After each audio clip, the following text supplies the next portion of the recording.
On va revenir vite fait avec l'exemple sur lequel on s'était quitté la dernière fois et on va essayer de refaire la même chose. Donc là en l'occurrence, ce que je veux rendre transparent, c'est mon Media In 1, c'est ma vidéo avec ma fausse télé fond vert. Je vais chercher mon Delta Keyer, je vais faire Add, je vais utiliser un polygone afin de protéger la majeure partie de mon image.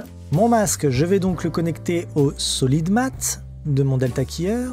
Et je vais aussi penser à l'inverser parce que je ne veux pas garder ce qu'il y a à l'intérieur de mon masque, je veux garder ce qu'il y a à l'extérieur de mon masque. Donc je vais l'inverser. Et à partir de là, je vais utiliser la pipette pour aller chercher une nuance de vert de mon fond vert. Comme vous pouvez le voir, dans ce cas particulier, ma télé a des reflets. Donc là, forcément, on va être un peu plus conciliant et laisser les reflets à l'image.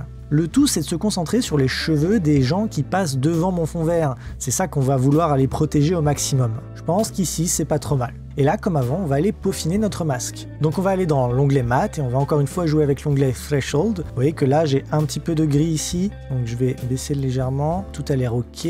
Donc là, je vois que j'ai un contour un peu dégueu, mais si je rajoute du blur comme avant, on voit que ça va me gâcher aussi mes lignes qui sont ici. Donc je ne vais pas le faire. Je vais plutôt aller directement dans Fringe et je vais jouer cette fois-ci avec le gamma. Et voilà, j'ai pu me débarrasser d'une bonne partie du contour bleu dégueu. Il me reste ça.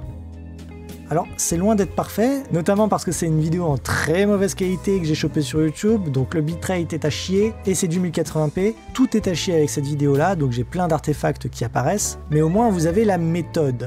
Moi, ce qui me reste à faire maintenant, c'est d'aller placer ma vidéo de voiture en dessous de mon Delta Keyer, mais en gardant mon nœud planar tracker. Vous vous souvenez que c'est le nœud planar tracker qui agit comme une sorte de nœud merge. Sauf que bien sûr, si je swap les inputs, bah ça fait de la merde. Donc c'est pas ça qu'on va vouloir faire. Nous, ce qu'on va vouloir faire, c'est garder notre vidéo de voiture dans l'entrée verte de notre planar tracker, parce que c'est l'entrée verte qui va pouvoir aussi permettre de gérer tout ce qui concerne le tracking qu'on avait fait dans la vidéo précédente.